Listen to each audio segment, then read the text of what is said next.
Oinata Marcel appelé à d'autres fonctions. Directeur général adjoint, M. Didam Malandjigué Talansa, en remplacement de M. Tahir Youssouf. Boy appelé à d'autres fonctions. Article 2, le ministre de l'Intérieur et de la Sécurité publique et le ministre des Finances et du Budget sont chargés chacun en ce qui le concerne de l'application du présent décret qui prend effet pour compter la date de sa signature sera enregistré au journal officiel de la République N'Djamena, 11 novembre 2013, Idriss Déby Itno. Dans l'actualité ce soir, le crâne de Toumaï a été officiellement remis ce lundi à l'Organisation des Nations Unies pour l'éducation, la science et la culture, l'UNESCO. C'est le président de la République, Idriss Déby Itno, qui a fait le déplacement de la capitale française pour cette cérémonie. Ngartumia Beyambay, reportage. Le grand hall du siège de l'UNESCO à Paris a eu du mal à contenir les nombreux invités qui veulent coûte que coûte voir le crâne de Toumaï, berceau de l'humanité, et nourrir par ailleurs leur curiosité. Moment émouvant mais aussi de joie, la directrice générale de l'UNESCO, Mme Irina Bokova, a tenu à remercier à cette occasion, au nom de son institution, le chef de l'État Idriss Déby Itno pour avoir remis officiellement Toumaï à l'UNESCO. Nous avons tous un ancêtre commun, il est africain, s'appelle Toumaï et son existence nous relie tous avec nos différences de culture, d'origine ou de croyance, a-t-elle fait remarquer. Pour la directrice générale de l'UNESCO, ce cadeau offert par le chef de l'État tchadien ouvre bien de perspectives pédagogiques à des milliers d'élèves et d'étudiants de par le monde. Madame Irina Bokova a appelé à la solidarité morale et intellectuelle de tous les pays membres de l'UNESCO pour la sauvegarde de l'humanité. C'est aussi avec beaucoup d'émotion que le président Idriss Déby Itno a remercié pour sa part le professeur Michel Brunet et son équipe pour avoir découvert dans le désert tchadien de Djourab, Toumaï. Le chef de l'État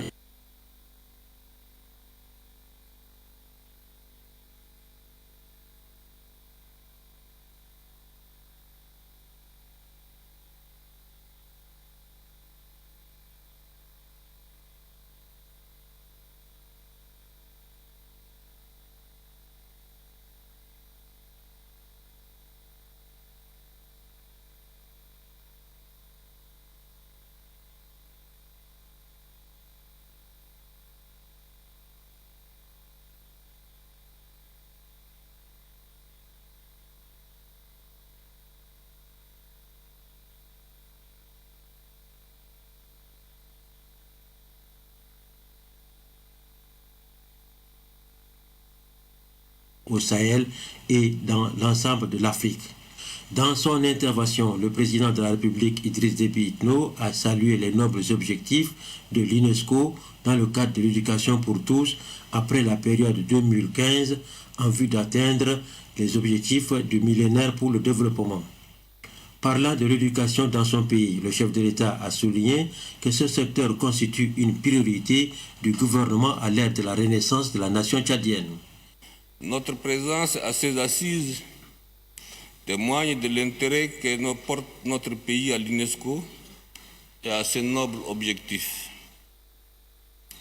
Monsieur le Président, le Tchad entend participer pleinement aux activités de notre organisation commune, ce qui motive sa candidature au Conseil exécutif à certains organes consultatifs de l'UNESCO. C'est également dans cet esprit qu'il a apporté sa modeste contribution au fonds d'urgence multidonateur à hauteur d'1 million de dollars américains. Mesdames et Messieurs, nous sommes conscients que l'échéance fixée par l'Assemblée générale des Nations unies en 2000 pour l'atteinte des objectifs des millénaires pour le développement et de l'éducation pour tous à l'horizon 2015 arrive bientôt à terme.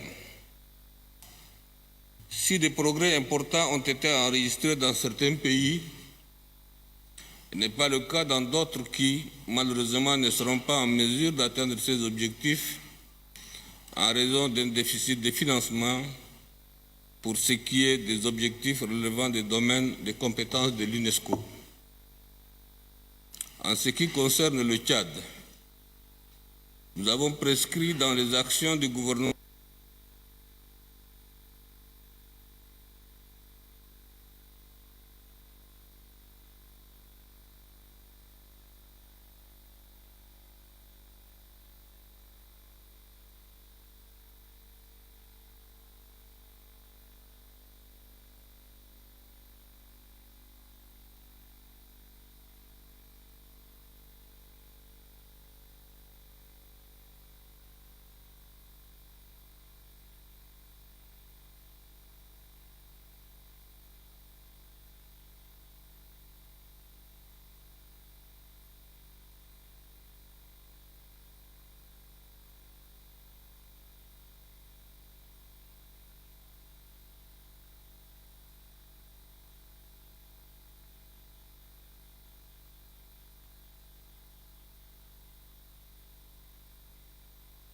Analyse des lois, des finances, formation rendue possible grâce à la coopération Tchad-Union européenne à travers le plan d'action pour la modernisation des finances publiques PANFIP et le programme d'appui à la bonne gouvernance. Ganda Tawhamia.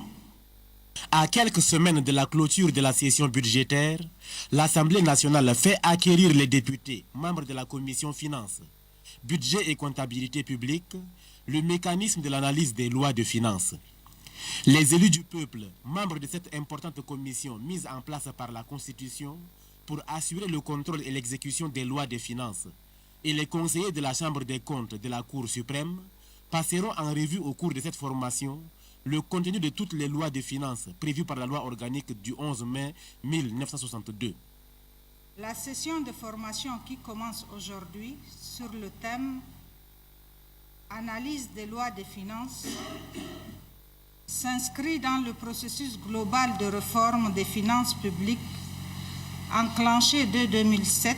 Selon le 5e vice-président de l'Assemblée nationale, depuis la consécration du principe de consentement à l'impôt dans tous les régimes démocratiques, ce sont les représentants des citoyens qui approuvent en dernier ressort les ressources et les charges de l'État. Les députés, en tant que représentants de la nation et en tant que législateurs, doivent être formés, informés dans le domaine des finances publiques pour accomplir convenablement leur mission de parlementaires. En dehors des pouvoirs reconnus individuellement aux parlementaires, le contrôle des lois des finances est essentiellement l'œuvre de la commission finances, budget et comptabilité, qui bénéficie de l'assistance de la Cour des comptes.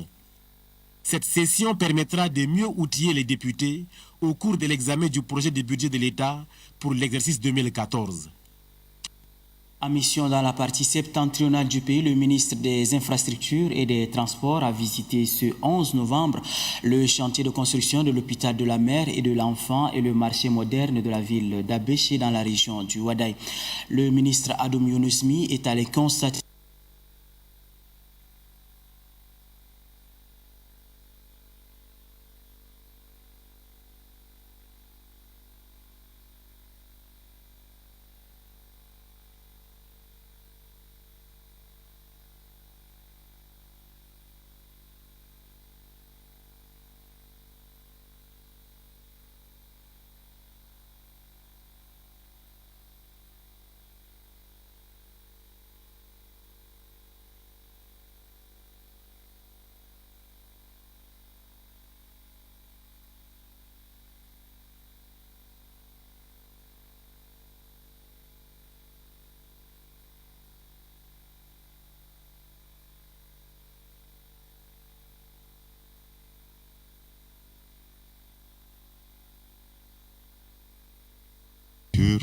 de la formation des médecins et autres auxiliaires. Cela participera à rendre sûr l'accouchement parce que c'est un problème qui est très sérieux. Le gouvernement, les partenaires, tout le monde est mobilisé pour réduire et tendre vers zéro la mort en donnant la vie. En plus de l'hôpital de la mère et de l'enfant, Abéché bénéficie également d'un marché moderne. C'est le lieu d'échange par excellence entre acheteurs et vendeurs et le fruit d'un investissement de l'État tchadien qui se chiffre à plus de 6 milliards de nos francs. Il a une superficie de 10 000 m² et dispose de 1000 boutiques, des bureaux administratifs pour la mairie, des agences bancaires et bien d'autres services. Avant de rallier la ville d'Abéché, les directeurs de bâtiments administratifs et de logements et celui de l'entretien routier, membres de la délégation du ministre des Infrastructures, ont visité les structures socio-éducatives et sanitaires de l'Enedi Ouest. Pour les détails, retrouvons une fois de plus Doba Robert. À Calaïd, ce sont les techniciens du ministère des Infrastructures et des Transports qui ont visité les différents chantiers en cours d'exécution. Il s'agit du centre de santé, de l'hôpital sanitaire en construction, du centre social, du CGE et du lycée moderne, de la préfecture et du marché moderne de Calaïd. L'équipe du ministère des Infrastructures et des Transports entend à travers cette série de visites s'assurer du bon déroulement des travaux. Nous avons constaté la présence de l'entreprise avec ses ouvriers, la mission de contrôle et les travaux sont en train d'être exécutés dans le respect des règles de l'art. De façon générale, on peut estimer l'avancement des travaux dans l'ordre des 70%. Les techniciens du ministère des Infrastructures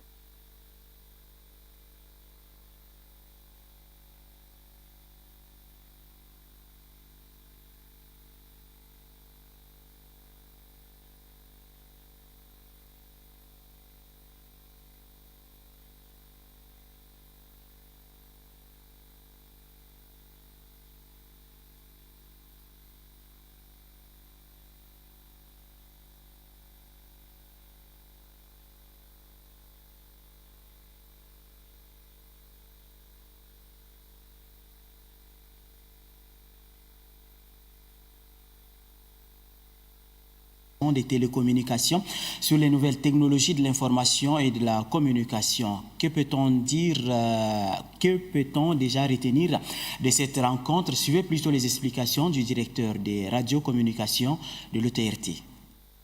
Le Tchad avait effectué en mars dernier la mission au Soudan pour pouvoir discuter, voir ensemble quelles sont les stratégies et les moyens à mettre en œuvre pour développer vraiment la technologie de part et d'autre les deux pays. Il est très indispensable qu'il y ait vraiment des champs d'expérience. Il faudrait que les deux pays se changent pour s'imprégner, n'est-ce pas, de ce qui se passe de part et d'autre. On a signé des protocoles sur plusieurs points. Il y a d'abord la mise en œuvre du câble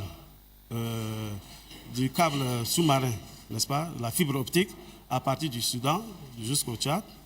Et également la transition IPv4 vers IPv6. Également la coordination sur tout ce qui est important, la coordination des fréquences. Parce que vous savez que les fréquences, c'est des ressources rares.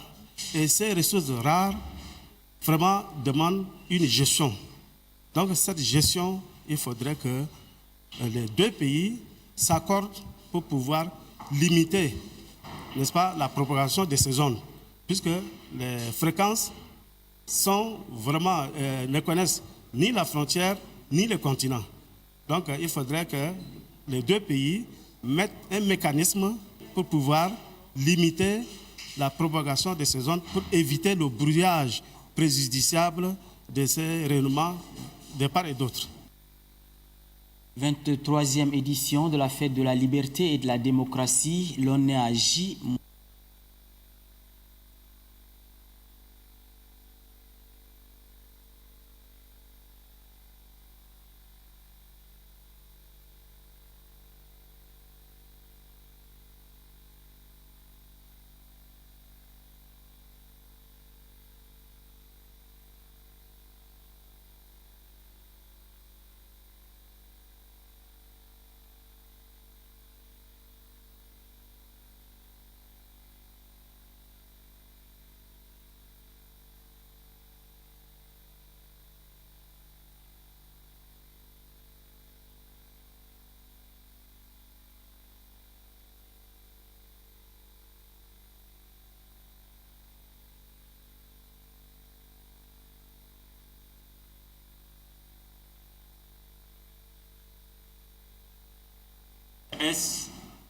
est d'abord venu pour la liberté de tous les Tchadiens et pour le brassage de tous les Tchadiens.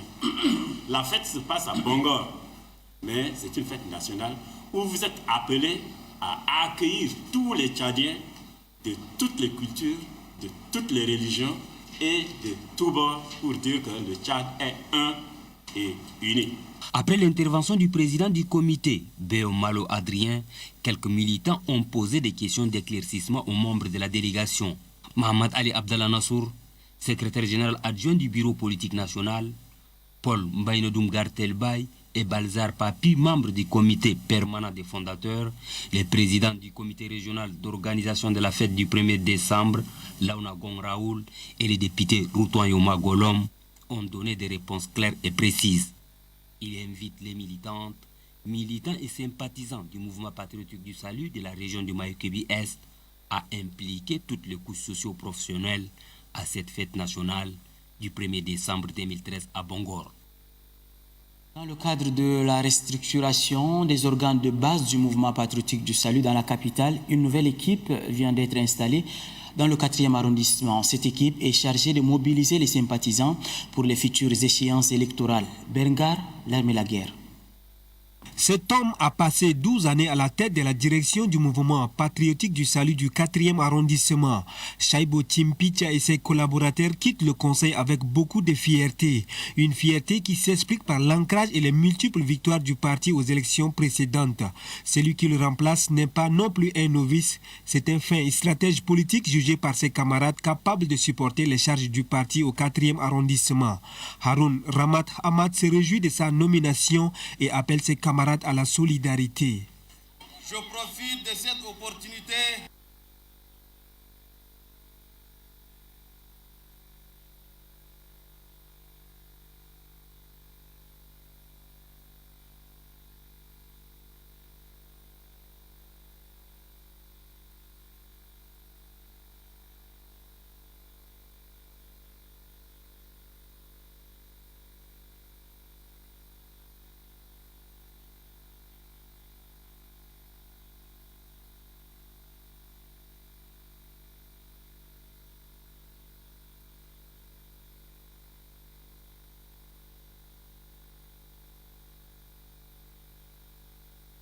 de la logique de survivre pour vivre.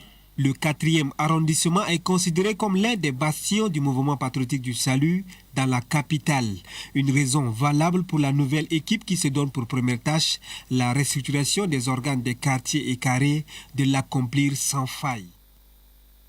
Opération coup de balai en N'Djamena, le lancement officiel du programme Salubrité dans les différents arrondissements de la capitale a lieu ce matin et c'est le maire de la ville de N'Djamena, Saleh Abdelaziz Daman, qui a donné le coup d'envoi dans le 7e arrondissement. Anastasie Bissi, reportage. C'est un programme qui vise à assainir les quartiers et fluidifier la circulation dans les 10 arrondissements de la capitale. Le lancement officiel dans le 7e arrondissement a vu la présence des différents maires des communes d'arrondissement et autres invités. Le maire de la commune du 7e arrondissement se félicite de cette initiative louable et entend s'investir personnellement pour la réussite de cette opération. On nous dit, à tort ou à raison, l'arrondissement le plus sale.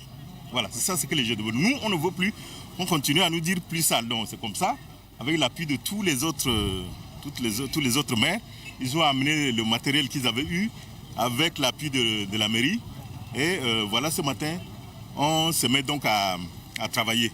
Le maire de la ville de N'Djamena a pour sa part appelé chacun à son niveau à apporter sa contribution. Et la ville commence à prendre un coup et on a dit il faut quand même les matériels qu'on a au niveau des communes, chaque commune doit être programmée chaque semaine dans une commune. Et à partir de là, donc qu'on peut quand même faire sortir les ordures que maintenant que vous le voyez dans toute la ville.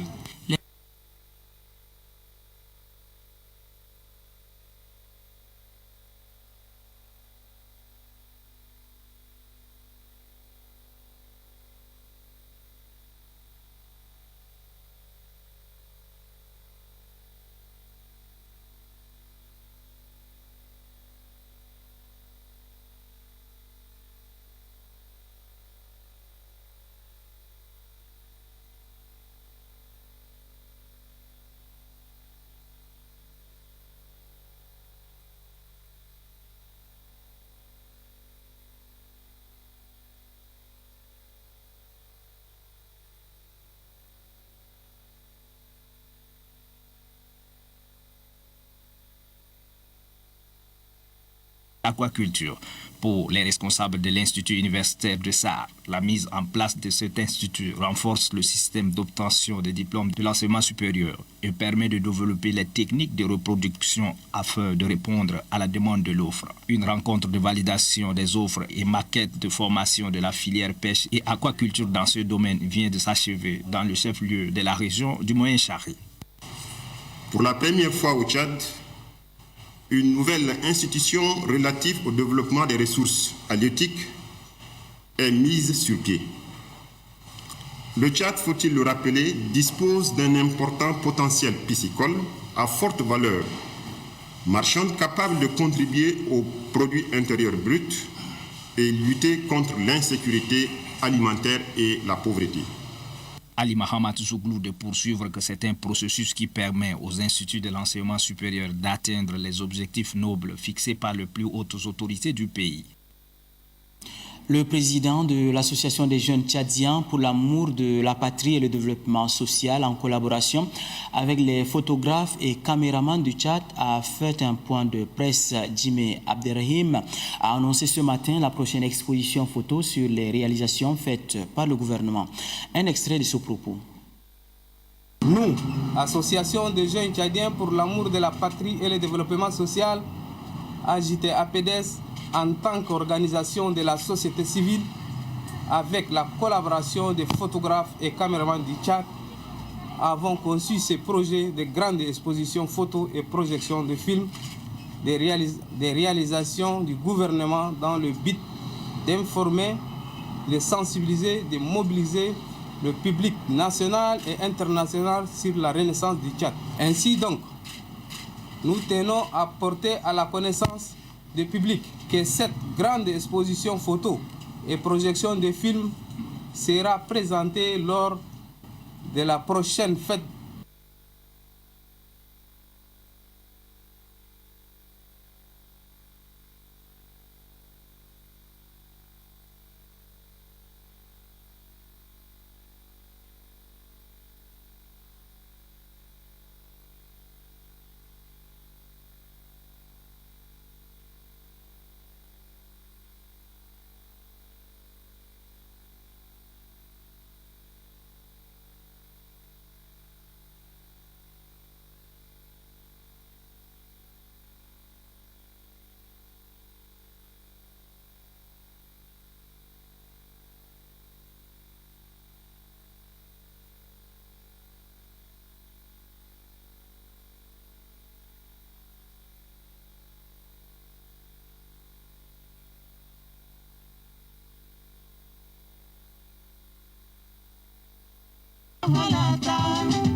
Une voix mélodieuse et populaire s'est éteinte. Un